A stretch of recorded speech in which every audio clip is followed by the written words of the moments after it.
Hello and welcome to another video. So today I will be talking about Africa. I'll be talking about Ghana, to be precise. This channel is going to be focused on stories from Korea and then stories from Africa, because I believe there is a lot that Africa can learn from Korea. South Korea used to be a poor country like African countries today. This is a country that depended on foreign aid from Western powers 50 years before. But today, South Korea is an economy that is competing with other developed economies in the world. South Korea, if you don't know, are the owners of car manufacturing companies like Hyundai and Kia. They equally own electronic companies like Samsung and LG. Why am I making videos on South Korea and Africa?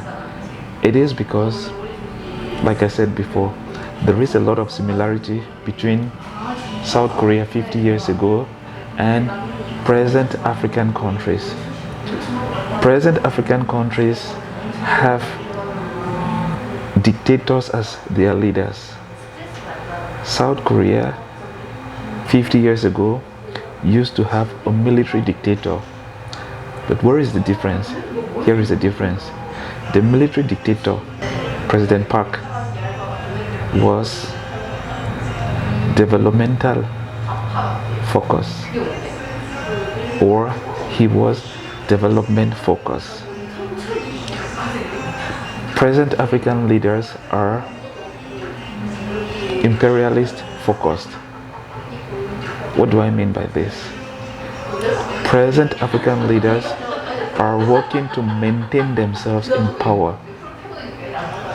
They are working for the interest of our former colonial powers. For example, French African countries, or former French colony. The leaders of former French colonies are working for the interests of France to maintain themselves in power, which means they do what France is telling them to do. What they get back in favor is France helps to maintain them in power. That's why you will notice that the presidents of most French African countries have been there for more than 30 years, because they get the support of France to stay in power. They are not working for the interest of their population, while the president of South Korea, Park, despite the fact that he was a military leader, was development focused. South Korea as a country, the leaders are thinking about the economic well-being of their population. Okay, so Ghana, what is happening in Ghana? There is a situation in Ghana called the Galamsey mining situation. The Galamsey mining situation is a situation where you have Chinese miners in Ghana who have made it as a mission to buy land. Even farmers who used to grow cocoa on their lands have sold their lands to Chinese miners, because Chinese miners told them that their cocoa farms are no longer productive, and that under the cocoa farms you have gold.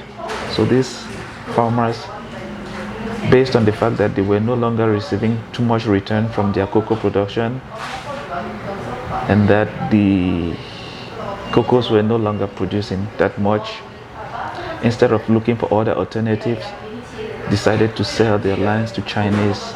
The Chinese in turn used heavy machines mixed with chemicals to mine the lands with the help of the local population.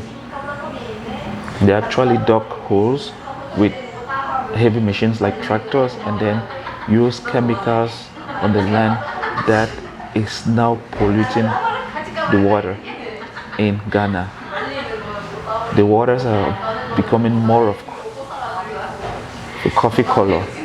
They're becoming more of a coffee color, or they are becoming yellow, as you can see in these pictures. So the situation is getting bad to the point where in the United States there is a New York-based Ghanaian by name Jonas, who is very influential online. He has made it a mission to always go online and talk about the ills of the Ghanaian government. He has been attacking every minister as well as the president of Ghana.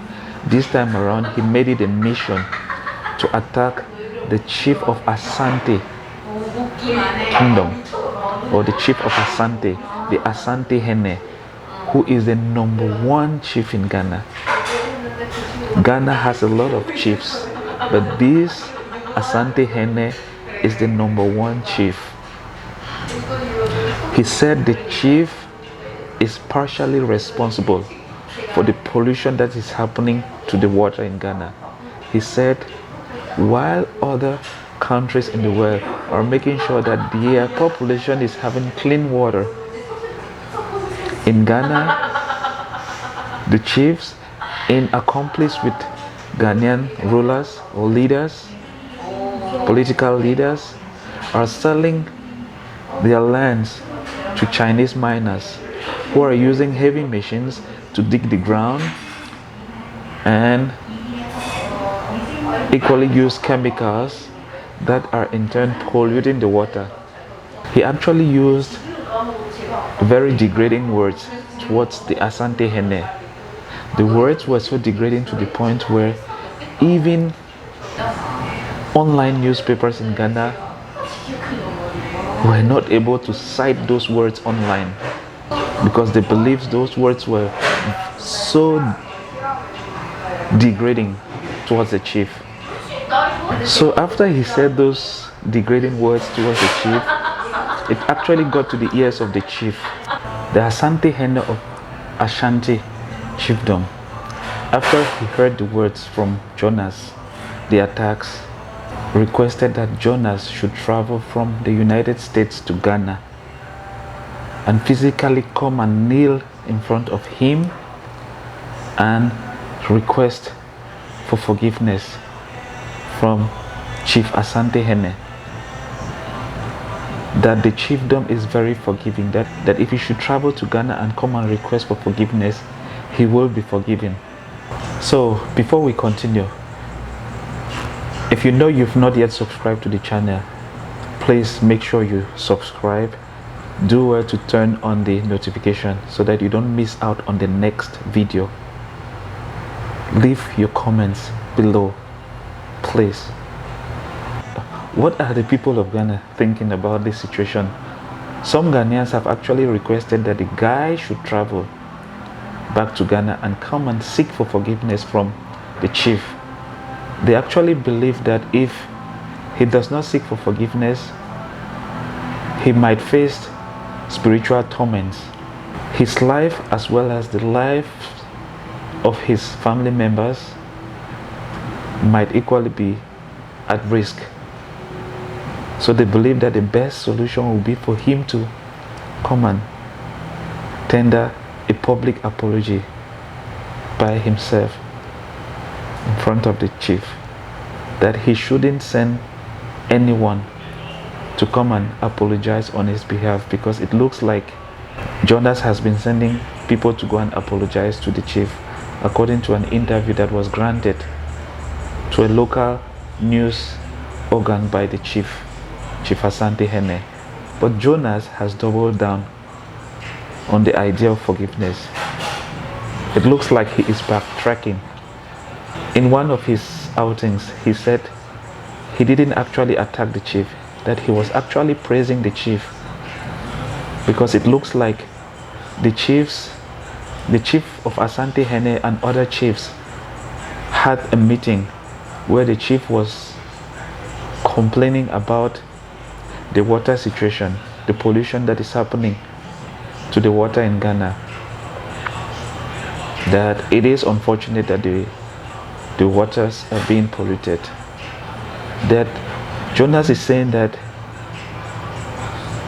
it is regrettable that the chief and other chiefs know about the pollution situation, but that they are doing nothing to stop the situation. That since they have been hearing his words and they have not been doing anything, that it is high time for them to come out and publicly denounce the pollution that is happening. That they cannot allow the Chinese to continue mining and polluting their lands, destroying water and the land. It should be noted that most of these lands were for the production, the growing of cocoa. But now, the lands are almost barren. The question that everyone is asking at this point in time is that who is right and who is wrong? Is it the internet influencer who is bringing to limelight the situation that is happening in his country while based in the United States? Or is it the chief who is asking for a public apology? It is important to note that it is not just the land or water that is being polluted. People are actually dying because of the mining that is happening in Ghana. Just as recent as 2 days ago, that's on the 27th of May 2021, BBC Pidgin News reported that 3 people died on a landslide in a mining area in Ghana. The question that everyone should be asking is that, are there any precautionary measures that are being taken to safeguard the lives of the miners?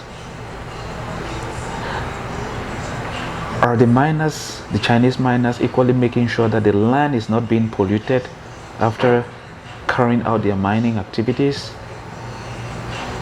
Because in some places there are holes on the ground. The grounds are collapsing in some areas due to mining activities that have been carried out by the Chinese. So my concluding statement on this Galamsey mining situation in Ghana, in Gold Coast, Ghana, is that African leaders should learn to work for the interest of their population.